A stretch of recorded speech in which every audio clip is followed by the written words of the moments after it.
Toledo City. Experience pinamukahan. Up.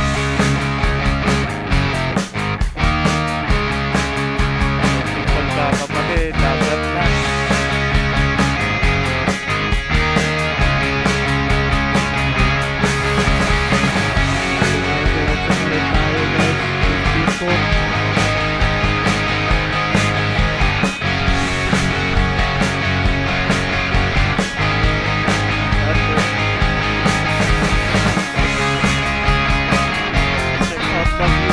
Pakapasok lang ata natin sa Santander.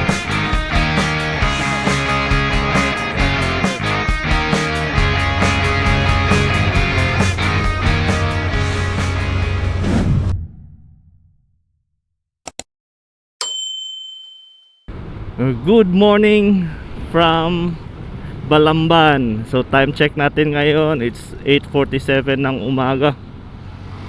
So medyo late na tayo gumising kasi pagod tayo kagabi. So at least okay na. Nakuha na natin yung ride to earn it natin na night rider. So yung pinunta talaga natin dito sa Cebu, nakuha na natin. So ngayon from Balamban going south na tayo. Dapat makarating tayo sa Oslob at most mga 3 kasi ang alis ng barko is 6. So magbubook pa tayo ng ticket. Nang susunod na bayan is ang bayan ng Toledo, kung hindi ako nagkakamali. So dediretsoin lang natin yon. And I think siguro sa mga doon na tayo mag stop over siguro sa Mualbual. Magkakape lang siguro tayo doon, or pwede tayong mag breakfast doon. And then siguro mag stop lang tayo kung may makita tayong magandang spot na pwede nating paliparan ng drone. So naka GPS lang tayo pero hindi natin ginamit yung ano ni Google Map. So wala pang nakalagay kung gaano kalayo. So today is Sunday. Marami atang nagra-ride ngayon sa may TCH. Kaya lang yun na nga, tinanghali na tayo ng gising, kaya hindi na lang ako tumuloy sa TCH. So going south na tayo. And then sa Badjan, okay naman din sana kung ano, mag-canyoneering, kaya lang medyo boring naman kung tayo lang yung magka-canyoneering. So sa susunod na siguro yan pag may kasama na tayo. So for today, dito lang muna tayo ngayon. So loop lang muna. Alright guys, so approaching tayo sa arko ng Toledo City. So yun na nga, Toledo ang susunod na bayan. Welcome to Toledo City, joyful city.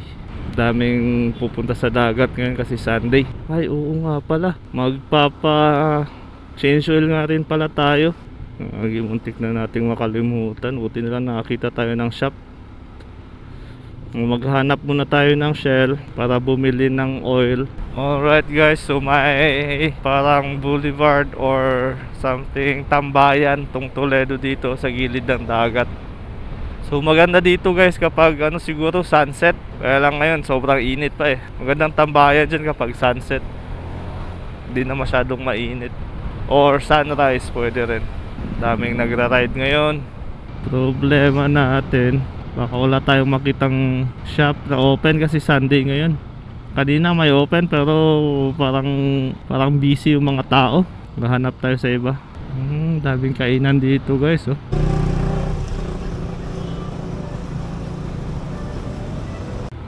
Alright guys, so yun na nga, nagpa-change oil tayo. As usual, Shell pa rin yung pina-change oil natin. So time check natin, 9:50 ng umaga.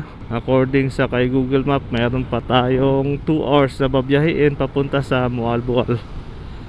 So siguro doon na din tayo sa stop over sa Mualbual. Doon tayo magla-lunch. And ang hihinto lang tayo mamaya para magpagas. Grabe itong road conditions dito guys. So yun yung problema dito sa Cebu na observe ko is hindi naman lahat pero karamihan mayroon talagang ganun na rough road, yung ano, yung asphaltong sobrang tagal na, yung ganito yung sobrang tagal na asphalto na nagiging lubak. So yun yung road condition ng Cebu, pero hindi naman lahat, pero karamihan sa na-observe ko lang sa pag-loop ko. So meron ding Jollibee dito. So malaki talaga tong Toledo guys. So may McDo, tapos dalawa yung Jollibee. Okay, so yung Port of Toledo. Alright, parang masarap magkape ngayon guys, yung iced coffee. Doon lang sa yung mga 7-Eleven sa mga bayan-bayan sa labas. So joyful city of Toledo. So napansin ko lang dito sa mga highway ng ng Cebu province, parang 60 to 70% ng kalsada paikot sa Cebu province is parang 2 lanes lang. Yun yung na-observe ko. Pag naunahan ka ng malaking sasakyan, ako, hirap ka nang mag-overtake kasi 2 lanes ka lang. So itong malaking sasakyan kukuha pa ng maliit na portion sa kabilang lane kasi may iba pumaparada sa gilid ng kalsada, yung mga ganun. And meron ata silang pabrika dito. Ito ang pabrika to, kolong-kolong. So yun yung nagpapatagal ng biyahe.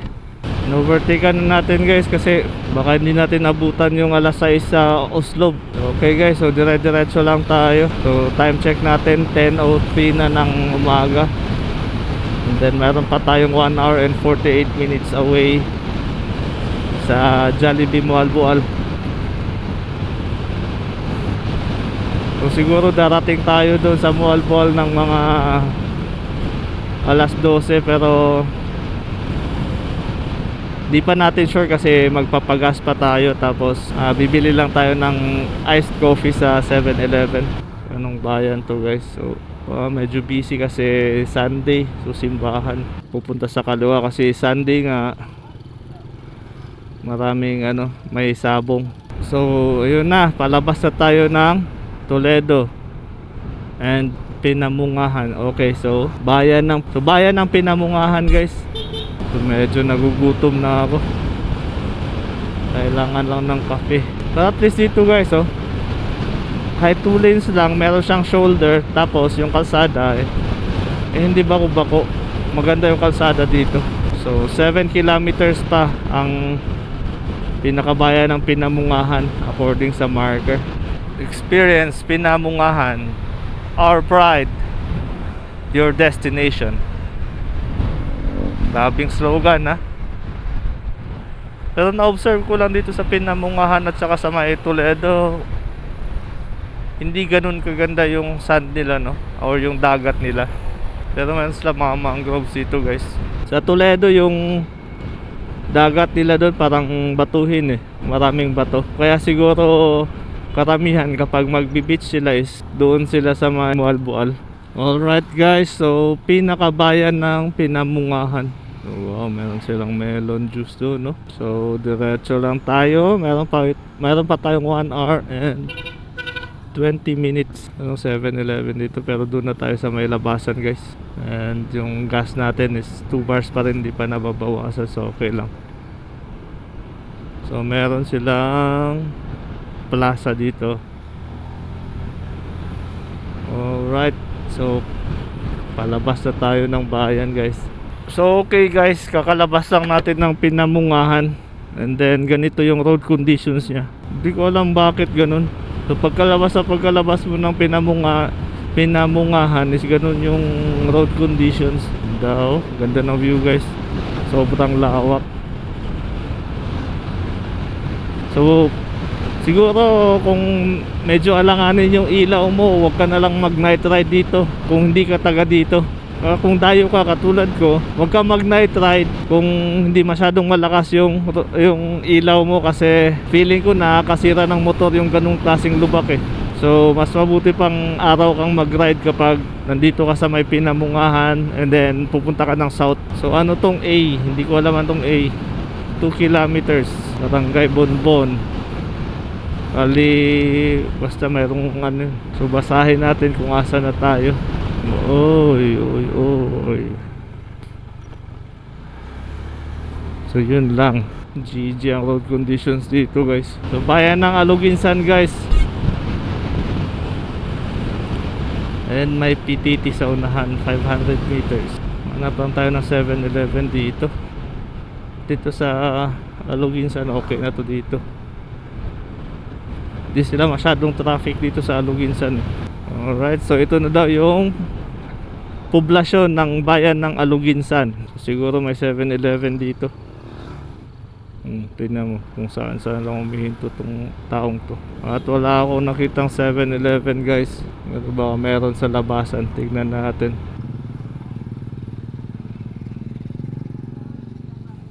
Nito. Alright guys, so di ko alam kung saan tayo dinadala ni Google Map. Parang nasa bundok tayo. So GG tayo kasi di tayo nag-gas up doon sa baba. Akala ko kasi highway lang to lahat. Aray, kung saan saan tayo dinadala ni Google Map. Pero actually kasalanan ko to eh.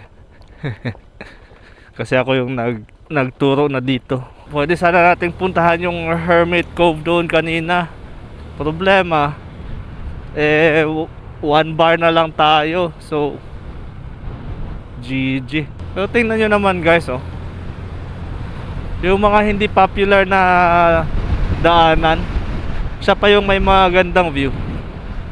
Diba? Panalo pa rin. Hanap lang tayo ng lilim and try natin magpalipad ng drone. Kinakatakutan ko lang guys, baka maubusan tayo ng gasolina. Baka matuyuan tayo. Boss, semento nang dito? Na dire-dire? Na semento no kana ingan ang dalan. Wala. Pero dire na ipagawas dire dito sa highway kaning dire. Ay, kaning dire boss, na semento dire o puro kuan na lang na rough road. Padulong ubos. Mga usa ka kalayo. Oh. Tulo ka kilometro. Ang rough road.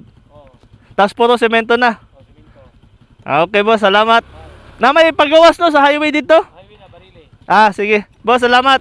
So yun guys, GG tayo. Ang problema kasi wala tayong gasolina. 3 kilometro daw. So kaya pa naman yan. Okay, adventure. Bismillahirrahmanirrahim. Adventure. So according sa local guys, meron daw 3 kilometers na rough road. Then puro na semento pababa. Siguro kung may makita tayong bote-bote, magpagas tayo ng bote-bote. Okay guys, asfalto na pala to, oh. Bagong asfalto pa lang. Sobrang kapit guys. Lakas yung hangin dito. So may mga ilang portion pa pala na hindi semento dito. 3 kilometers. Alrighty.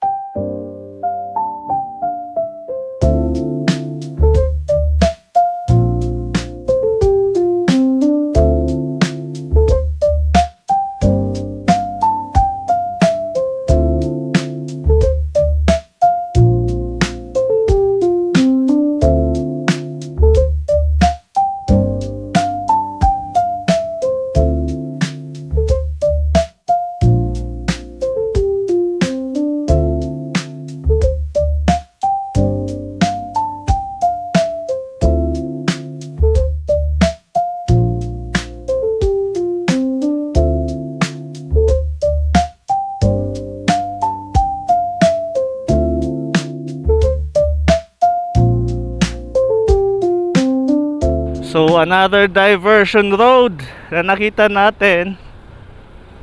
Hindi pa siya fully cemented, pero at least tingnan nyo yung daanan guys. Hindi siya madulas. Ito yung mga limestone. Limestone ba to? Limestone ata. So nakaka-refresh yung lugar guys. Naalala ko yung hirap natin sa Kulagsing. So okay naman to guys. Inaalala ko lang is yung gasolina natin. Kasi 1 bar na lang. Pero sabi naman ni ate nung nasa tindahan, malapit naman daw eh. So wag lang sana tayong matuyuan. So ride pa more. Wow, ganda guys oh. Viewing point. Alak yung tinda nila guys. Oh, may mga manukan pala dito. Grabing init yan. At parang may nakikita akong maitim na ulap sa unahan guys. Oops, ingat tayo dito guys, malaking bato. Siguro kapag nasemento to, maganda to. Marami nang dadaan dito. Oh, tingnan nyo guys, oh. Wow, di ba? So buti na lang talaga bago yung mga gulong natin guys. So hindi tayo, wow, tingnan nyo. Wow. Wow. Ganda. Uy, na power off yung ganda guys, oh. Wow.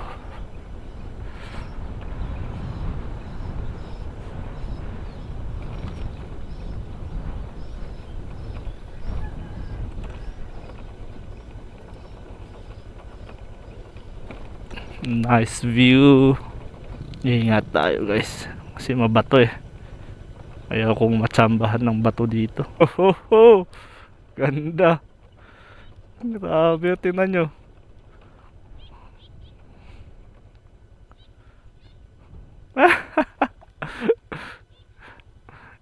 Konting pagkakamali, dagat na.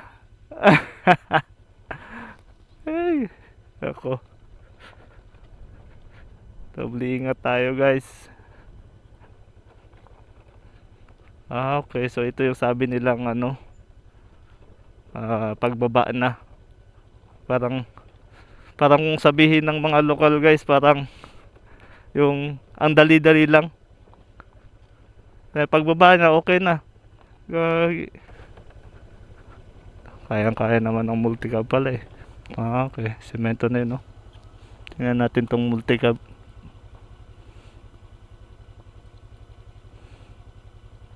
Kaya naman niya.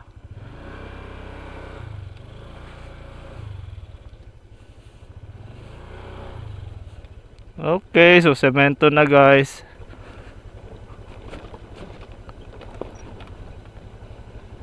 Tingnan nyo. Wow. Tingnan nyo yun guys, oh. Wow. Ganda. So diretso tayo guys, kasi wala tayong gasolina. And tatambay-tambay pa tayo. Gagi. Aray. Aray, aray, aray. And grabe na mga daanan to guys. Tatawa ko sa sarili ko. Uy, gagi, nakakatakot. Wala kasing tambay dito. Kung may mga tambay dito, eh nakunan na tayo ng picture. Problema, walang tambay eh. Grabe guys. Wow.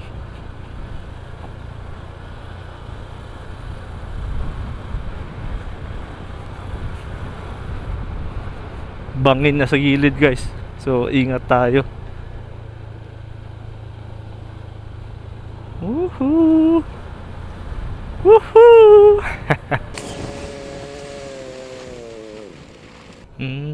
So ito yung daanan guys, oh. Ingat lang tayo dito kasi landslide prone to. And ang tanong, saan tayo? Wow, ang ganda dun, no?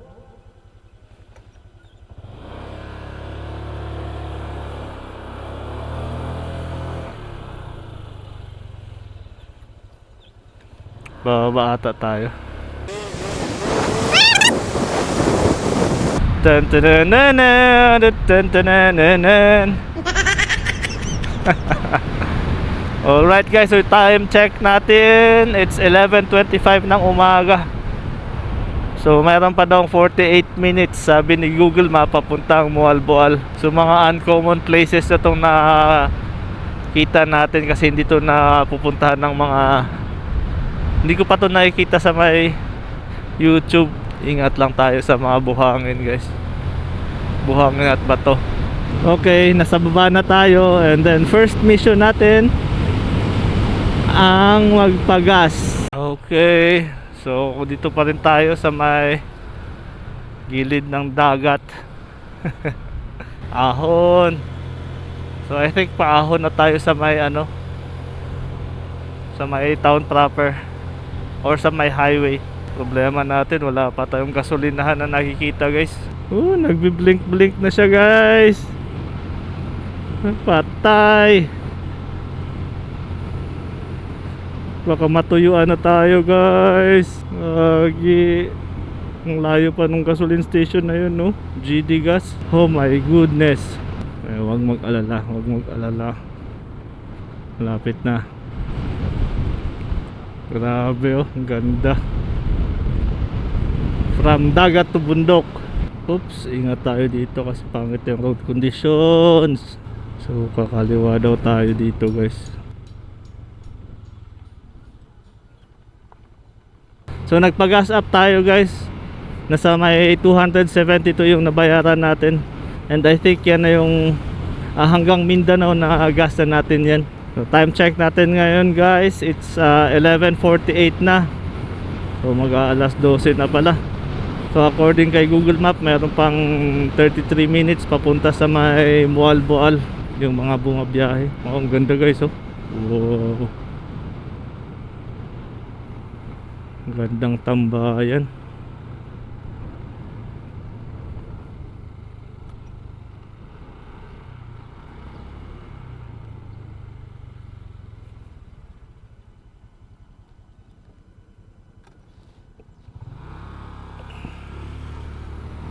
So diretso na tayo, guys.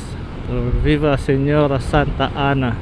Sana naman maganda yung ano, maganda yung road conditions, guys. Kung maganda lang talaga yung road conditions, guys, mabilis lang to eh. Kaya tulad nito, mayroong landslide. Dito nagwa-widening sila. And then yung iba eh napabaya ang kalsada, hindi na na-repair. So kaya bumabagal yung biyahe natin. Alright, so pinakabayan ng Ronda, guys.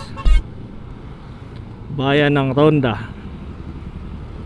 And I think nung kailan ba yun? Nung first day natin dito, galing na rin tayo dito eh. Dito tayo dumaan papuntang ano, Argao. Kasi nga pumunta tayo ng Cebu City, then tumawid na naman tayo ng TCH para sa night ride natin. So ngayon pabalik na tayo ng pa-south na tayo. So ang madadaanan natin is yung Mualboal and yung Badjan. Yung Badjan galing na rin tayo doon nung first day eh. So dumaan na din tayo doon. Siguro kung makakahanap lang tayo ng ano, yung mga nagbebenta ng mga mango shake, doon na tayo hihinto. Kasi sobrang init ngayon, ang sarap talagang humigop or ng mga malalamig. So hindi naman nagkakalayo yung ano eh, yung Ronda at Mualboal. So itong Alcantara baka parang maliit lang po na bayan. Okay, guys, so nasa may Mualboal na tayo. So maghahanap lang tayo ng pwede nating pagpahingahan dito, and then back tayo papuntang Oslob. So alright, guys, Mualboal pa rin. So didiretso na tayo sa may Santander, then Oslob. So kakapahinga lang natin dito, guys. Tapos lang natin magpahinga, then ngayon didiretso na natin to kasi time check natin ngayon, it's 12:56 na ng tanghali. So according sa kay Google Map, guys, meron pang ano 1 hour and 17 minutes papunta doon sa may Santander, and then I think mga 30 minutes papunta sa Santander to Oslob. Priority natin makasecure muna ng ticket pauwi ng Dapitan Port. So unahin natin yon bago ang iba. Ang susunod na bayan, guys, ay ang bayan ng Badjan. So maganda sanang gumala sa Badjan, kaya lang boring kung ikaw lang mag-isa. So dyan ata yung tinawid natin, guys, yung bundok na yan, no? Yan yung tinawid natin nung first day natin. Grabe, no? Ang ganda dyan sa Badjan, yung Badjan Highlands, yung Queen's Cut. Grabe, ang gaganda ng mga view dyan. So ang problema lang is hindi pa tapos yung ano, may part pa na hindi tapos, which is mahirap. Alright guys, so bayan ng Badyan. So diretso pa rin tayo guys, 54 kilometers papunta sa Santander. So hindi ko alam kung anong mga bayan tong madadaanan natin, pero back pa rin tayo. Kung mag-avail kayo ng canyoneering is doon kayo magpapa-register. Di lang masyadong ano yung canyoneering guys, kasi di tayo may enjoy kung mag-isa lang tayong magka-canyoneering. So dapat kasama natin yung mga tropa natin. Ganda guys, oh. Wow. Oops, parang sira na naman yung kalsada. Guys, so dito na banda yung Kawasan Falls. So ang daming foreigners, ang daming mga turista. Tingnan mo, nakahubad. So dito sa kaliwa yung Kawasan Falls.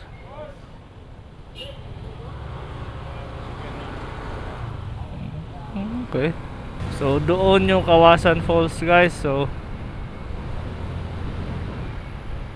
siguro next time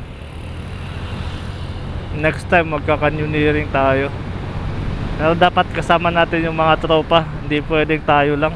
Ang daming canyoneering services dito. Ganda ng daanan dito guys, oh, asfalto. Sarap bumengking. Alright, so papasok na tayo ng Alegria. So dito tayo sa coastal area ng Alegria. Ganda dito, oh. 4 lanes, which is napaka-uncommon dito sa Cebu, ang 4 lanes na daan. Yung mga coastal road nila is mga 2 lanes lang usually. Itong Alegria naka 4 lanes siya. Sana all. And yun na nga, end na naman ng 4 lanes. So 2 lanes na naman tayo. Maganda ata dito kapag ano eh, kapag sunset or sunrise. Ganda yung dagat, ilaw. Hindi tulad nung sa may Toledo at nung saan yun, saan nga yun, nakalimutan ko eh. Basta yun dun sa may part ng Toledo at yung mga malapit sa kanya. Tingnan mo dito naman, oh. Ganda ng ano nila, tubig nila, oh. Sarap maligo. Yung sa Toledo kasi masyadong ano, mabato. Parang yung doon na part, mga mababato yung mga dagat doon. Tapos dito naman sa southern part ka, maganda yung beaches nila dito. White sand, tapos turquoise blue na dagat. Ayan, no. Grabe, kitang kita talaga. Alright guys, so coastal road pa rin. So bayan ng Malabuyok. Malapit na tayo guys. So 35 minutes away na lang from Santander. Or meron tayong 29 kilometers. So diretso lang to guys. Time check nga pala natin, 1:39 na ng hapon. Kailangan before 3 dumating tayo doon para makapagpabook tayo ng ticket. 6 o'clock ata ang alis ng ano, ng barko. So alright guys, bayan ng Ginatilan. So malapit na tayo, parang isang bayan na lang ang pagitan nila ng Santander. So diretso na to guys. Time check natin, it's 1:54 na ng hapon. Wow, kaya lang marumi yung dagat nila. So 19 kilometers away na lang tayo from Santander. Feeling ko ito ano yan, Negros, yung sa may Dumaguete. Yan guys, oh. Yan, Negros na yan eh. So parang isang oras lang ata yung tawid dyan. Next time guys, ano na naman nung lilibutin natin, yung Negros na naman. Yung Dumaguete, Bacolod, yan yung lilibutin natin. Kasi sa mga ganitong panahon, hindi tayo pwedeng pumunta sa Dinagat Islands kapag ano eh, kapag mabagyo. Di tayo doon pwede. So pwede yan dyan, or pwede din yung Bohol. Kasi konti lang naman yung kailangan nating araw sa Bohol, kasi maliit lang yung Bohol eh. Siguro mga pag meron tayong 3 days na ano, holiday ulit, eh magbobohol tayo. Pinakabayan ng Sambuan guys. So ang susunod na bayan guys is yung Santander, which is 11 kilometers away lang dito, or 13 minutes. Siguro didiretsuhin na natin yung papuntang ano,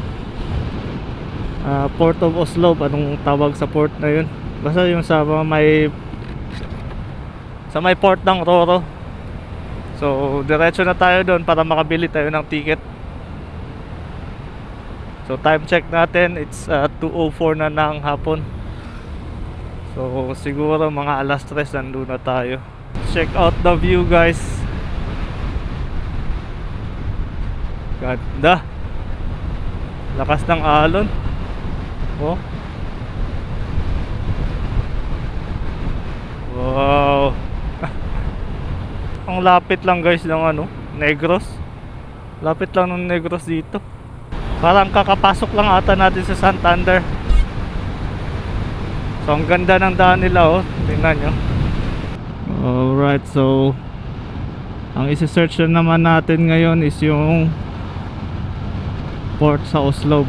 Hindi ko lang alam anong tawag doon, pero search natin. Welcome to Barangay I don't know. Diretso pa rin guys. Tingnan nyo, ang ganda. Wow. Wow, ang galing.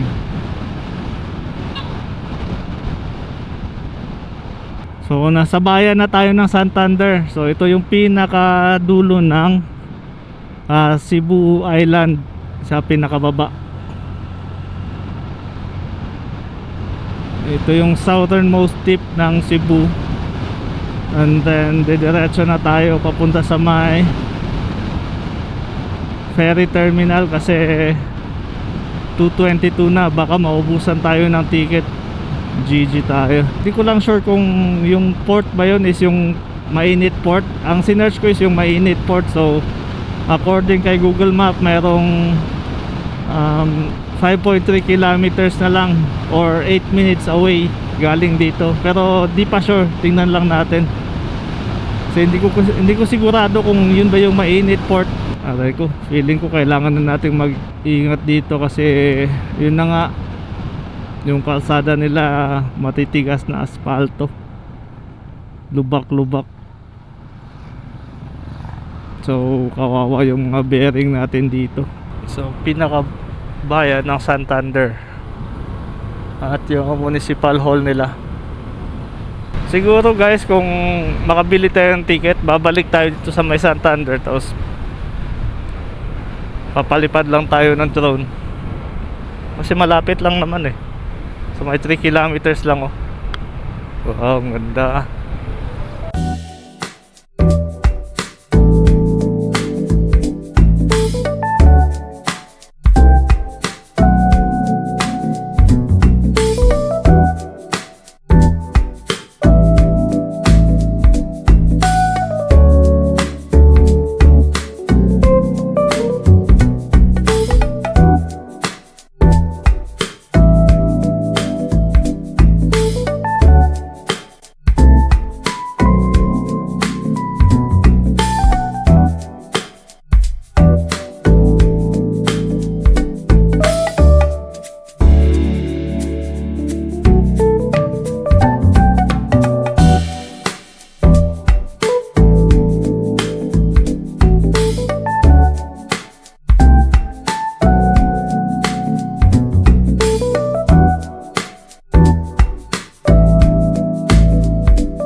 na lang tayo dito sa may boundary ng Santander at ng Oslo. So kung nakikita nyo, andun na yung port.